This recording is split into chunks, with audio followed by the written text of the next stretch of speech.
glass joint, you can start on a 12 mil piece of tubing and you're really not that far off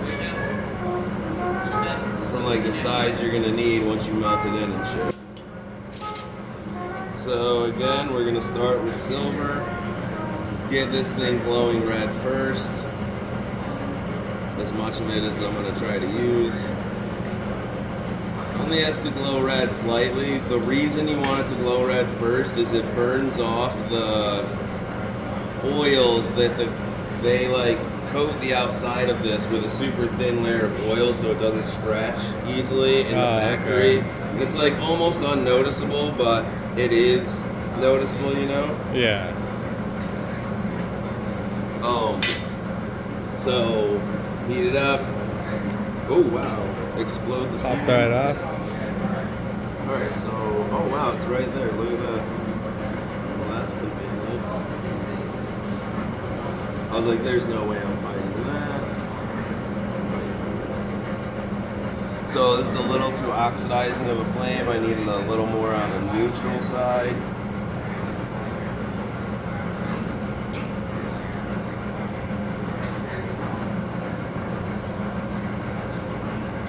Again, it looks like little to nothing if you do it right. And then when you carbon it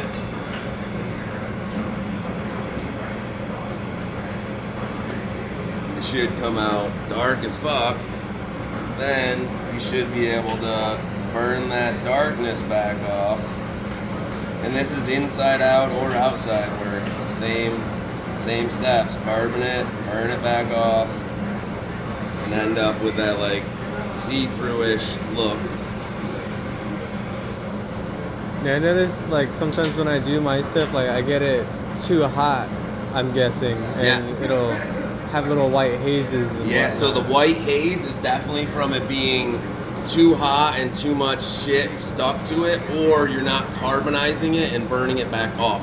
The carbonizing trick is like the real trick for silver. If you're doing it without carbonizing it first, then burning that back off, you'll almost never get back to this. Like, you can actually see where the white's gonna be. That's gonna be white, and that's gonna be white on this. But I'm gonna cover that with gold, so it probably won't be as noticeable. But yeah, like, if there's any bit of like cloudiness left on there, you're gonna end up with, you know, some white in there. So I'm only gonna do again the bottom half, so like we're gonna be able to see the transition from gold to silver and gold. Nice. Or silver to silver and gold. Do the same trick, just gonna put lines on it fast.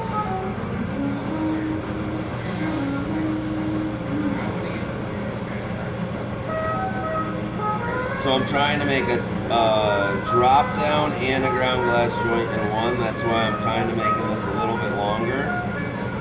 But I actually used to, this exact thing that I'm making right here used to be one of my good money makers. I used to make 12 mil slides and 9.5 slides and just did this on a 12 miller or 9.5 all fucking day and sold them for $5 each. Nice. And used to make a killing at it. That's what's up. Alright, so because I didn't spin any of the other stuff, I don't want to spin this one. Sometimes that's like the hardest thing to do, is not spin something. You're like, yeah, I want to keep this straight, and then it starts spiraling, and you're like, God damn it.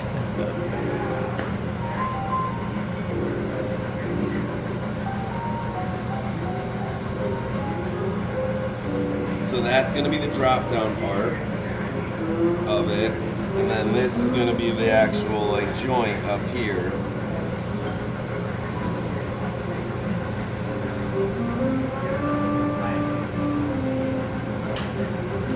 So I have a good idea in my head what a 10 mil is for size, and if you start with a 12 mil, you're like pretty goddamn close. You're only like 3 or 4 millimeters off from what a female would have to be. But they're angled slightly, and you should be able to like know that when I set this on something, it's not straight, it's angled slightly, and what that angle is in your head. And then be able to just come over to this thing and make the opposite of it on the inside of this. So I'm going to blow this at an angle here.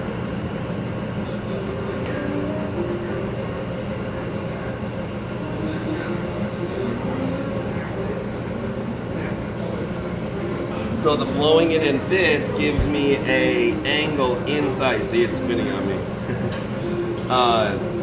It's gonna keep that angled wall inside a little easier for me if I keep it on the outside.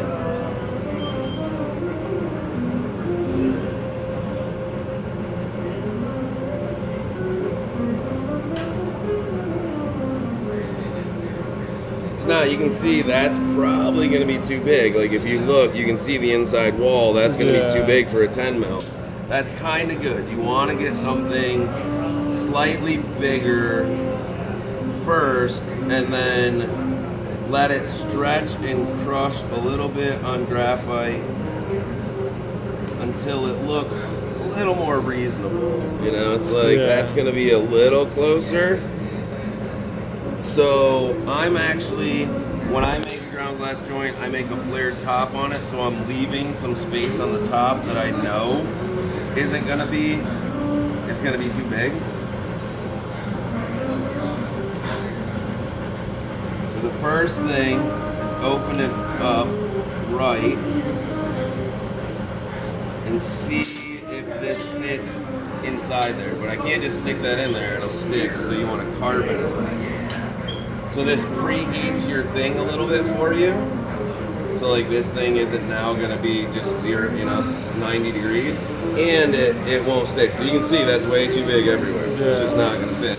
So I gotta marver this way down. Honestly, it's probably easier to shut this and marver it, but it's not that hard to just look where you want it to stop at, heat this thing up, catch an edge on your graphite,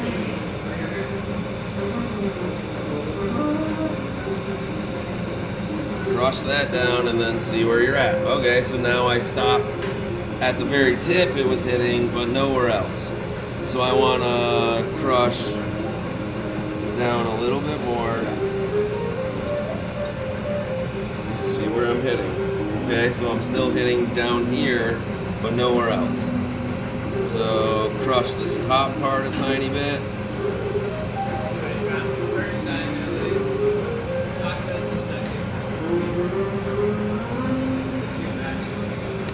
So you see, like, you can see where it hits, like there's like it looks different in there. Yeah. So now I'm getting pretty close to what I want, so I can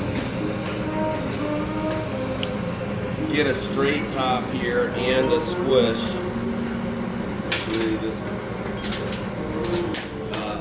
I can heat all this up and thicken it and squish it a tiny bit here, get a straightened up top. I'll bet you now I fit pretty goddamn in more spots. Yeah, you can see it hits in like a couple other spots. Oh yeah. But you see it's like, it's hitting right there. Like you can see the dark spot. Yeah. That's like sealing. And right below it's not. So I would like to get right below it to seal a tiny bit better. So I'm gonna heat up down there. And then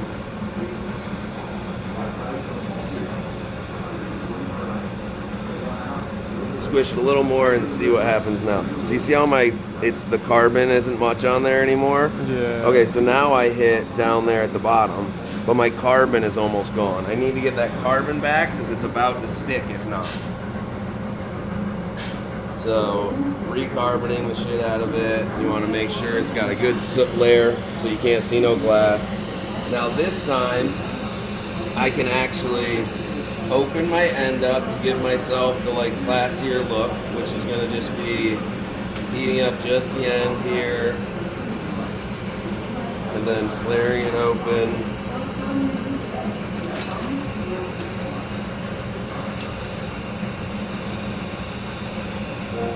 You get like the traditional looking ground glass joint. It fits in some spots, but it like catches. The way to get these things to actually be like super snug is you have the carbon on here, you get this whole thing hot. I can get it hot all the way up to that rim. You don't want to heat the rim too awful much because you'll lose that definition. Crush right at the rim a little bit, then go in with this, and actually like you're using this as a marver almost right now. So all I'm trying to do is just get this thing to spin in one spot. You don't want it to move like wobble, you don't want it to go up and down. You want it to just spin where you put it in there, and you want it to spin smoothly but see a seal all the way around. You can like see that it's sealed in a couple spots all the way around. Nice. And at the end you can like give it a little push and more spots will seal next to that, you know? And then right now, if this wobbles, it's no good. If it won't lock in there, it's no good. But you can feel that, see if it wobbles. Oh, no, that's in there. So you see what I'm saying? There, yeah. But it's not stuck. It'll come right back out yeah. because of the carbon, but it'll lock and it won't wobble. That means it's airtight, you know what I mean? But it'll come right back out. So we got those things all, that's done, it's made. You don't need a full seal. You need a seal and a holding point, like a lock point. So like it doesn't wobble and it locks in. That's all you need out of a ground glass joint. A lot of people are like, oh, I don't think this seals all the way, so it's no good. It's like, dude, it's trying to hold air. You're not trying to be scientific and fucking hold a vacuum at -17, you know what I mean? Fucking, it's just trying to hold it so you can smoke a goddamn bong. You'll be all right. It works just fine. Yeah, you know, like, I don't think the stoner is gonna be like, I don't know, man, my lung pressure is -4 fucking hectotons and I'm having trouble fucking like feeling my full draw. This seals off. Yeah. I can feel the 1/1,000,000th of a millimeter fucking off seal it's got. Could you fix this? So I'm actually now gonna make a drop down right off the bottom of this because I can see where my joint is. I can get it as close as you possibly want by just folding this and blowing in it. But you don't want to go too far. You just want to get it like folded a little ways. And then you're gonna use that sack and gravity to make the rest of it as close to your joint as you can get it without being dumb looking. Yeah. So I'm gonna heat this up and let that sack start drooping, and then blow in that. And then do it again.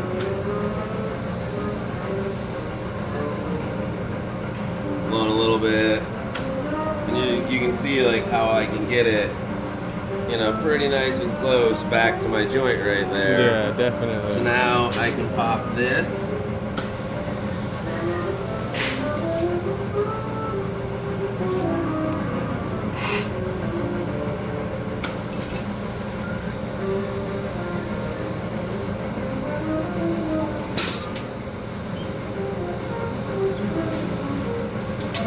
Open it up, now we're gonna just roll it.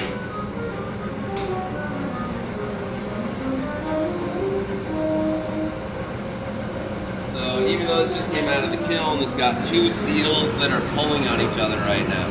That one and that one are like pulling across each other.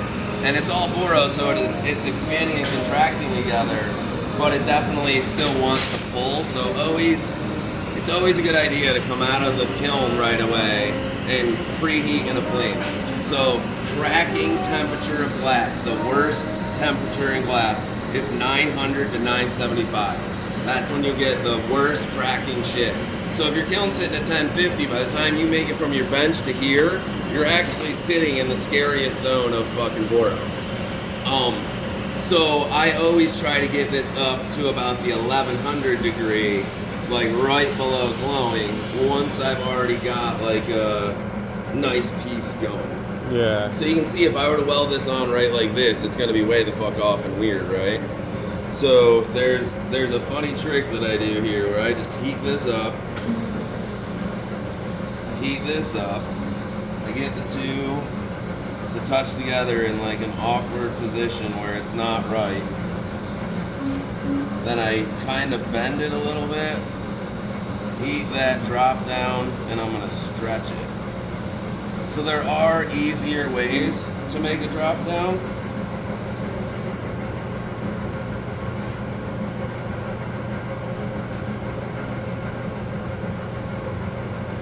But you'll see in a second here, I can clean everything up on this drop down. Super easy here. I'm just trying to get it where I want my positioning of it all to be and like how close and all that shit. It doesn't, all the look of it right now don't matter at all. Because I'm gonna seal this off.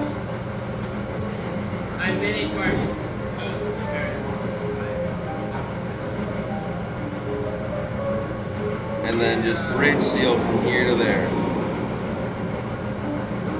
So weld that on nice and clean. Bend it over and touch this.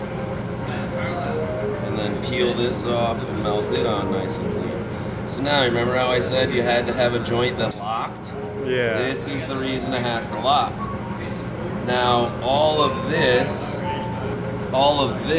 is holding all of that for me to do whatever the fuck I want to without it messing up. I can like move all this glass wherever I want it to go, get it to look however I want it to look because that's holding it.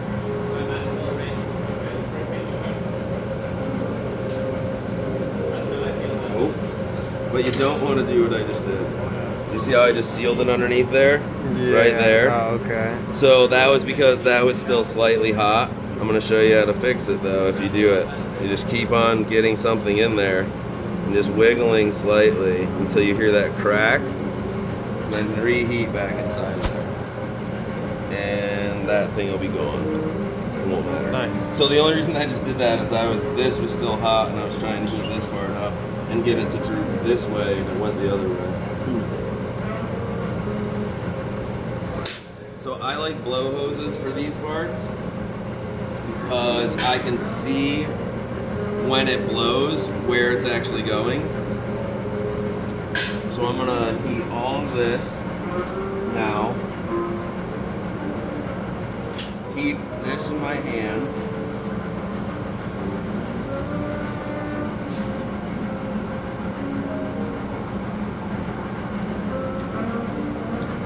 See how I'm like blowing in it, but making sure it can't go this way just by shoving that up in there. The same idea with the curve.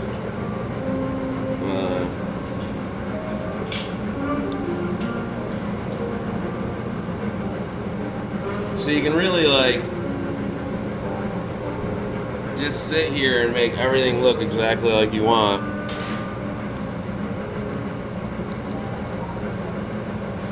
Because that's bridge sealed up there and the down stem's bridged down there, nothing can move except for the glass that's between.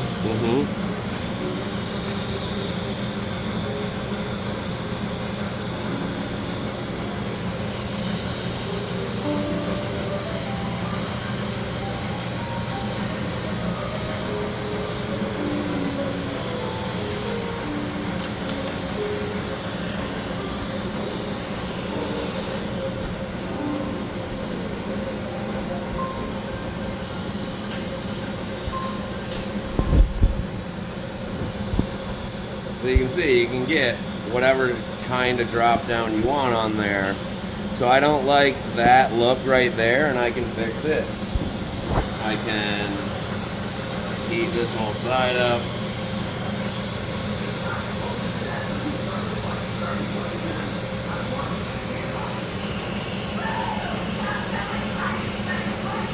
So I get that. It's not like the angle, it's now the curve, you know? So it looks like a little Sherlock off the front of this. Nice. Now to finish it, because it's just fume, I'm not worried about this top cracking right now. It's definitely cooled down, but I'm not worried about it. Getting your joint back out of there. If you heated it too much, it'll like lock itself in. So I always leave that tab off the side of it when I want to try to get it out of here so I can like tap on that. You know what I mean? Just to get it to spin. And granted, very small rig, but these are the things that fucking sell like hotcakes. You get like, if you were to make this thing, you could probably get like $45 out of any store. Super, super easy, and 60 out of a lot of them.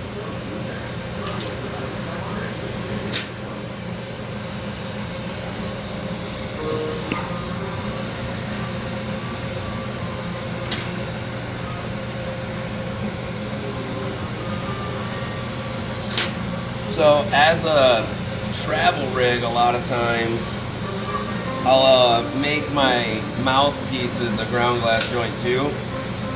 I'll just like heat this up and take a 10 mil and like make it seat in there. So if somebody wanted to, they could like pop a 10 mil something in there, 10 mil something in there, and like pocket it. You know? Nice, nice. That's too hot for me to pick up right now, and I don't have another one, so I'm not gonna do it. But definitely a good idea. yeah. So now it's got a nice mouthpiece and everything, but I'm looking at it and I'm like, man, the nail's gonna be out here. It's not too close, but I kind of want to bend this. And most people are like, oh, you got to do that a long time ago. No, I never do. I never bend a neck until I'm done. It's like one of the last things I do. Because when I bend something, all I got to do is heat up the side that's going to be the longer of the bend. I heat it up the whole entire side, get it all warm, and then only the middle of the back of the bend, just a little bit, and it'll bend nice and clean and easy for you without giving you like a fucked up looking bend. So why not do it, you know, now? Oh, hell yeah. So a couple ways to finish it. If you have, so I'm gonna show you how to finish stuff if you have less tools than you would like. There's always a trick that I did before I bought all my gloves and I bought all my grabbers and I bought all this shit. The trick I did is I put a fucking marble on everything and I punny to that marble. So I would do like this here. I would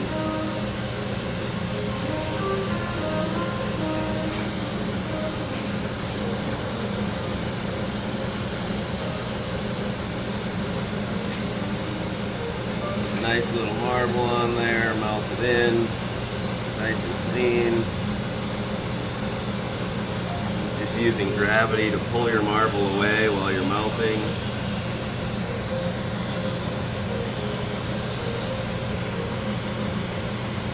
Once you get a marble on there, seal to that.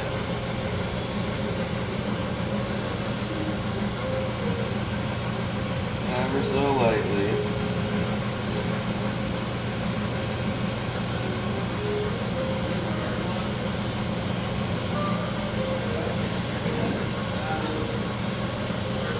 Then you peel your bottom off, using that to hold it.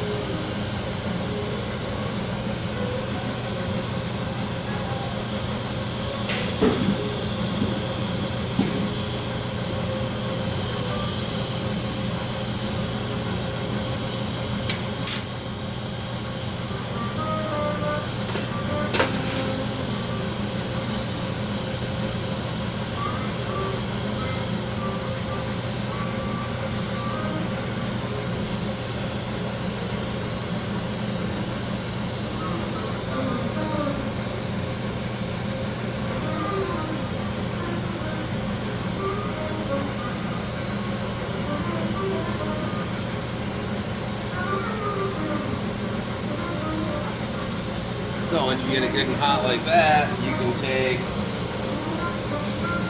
like a pair of tweezers or something that you can grab another part of your thing. These aren't that great of tweezers to do it with. They're like my pull-off tweezers. I took a big pair of tweezers and ground them off, so they're like the Venetian style. Nice. But it will hold this. And I'm just gonna peel that marble back off, which is easier than trying to flatten the bottom while holding it with tweezers, you know? Yeah, definitely. Then we just melt that marble in. have a piece that you were able to finish without actually having any fancy tools. These tweezers suck. And then we can see if it sits a little crooked, so I could, you know, reheat with tweezers and make it sit straight if I wanted.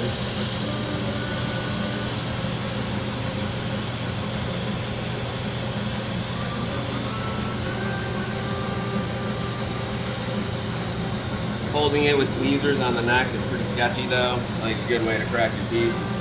But I was already holding this with hot, so I heated it up a little bit, so it's probably a little better, you know.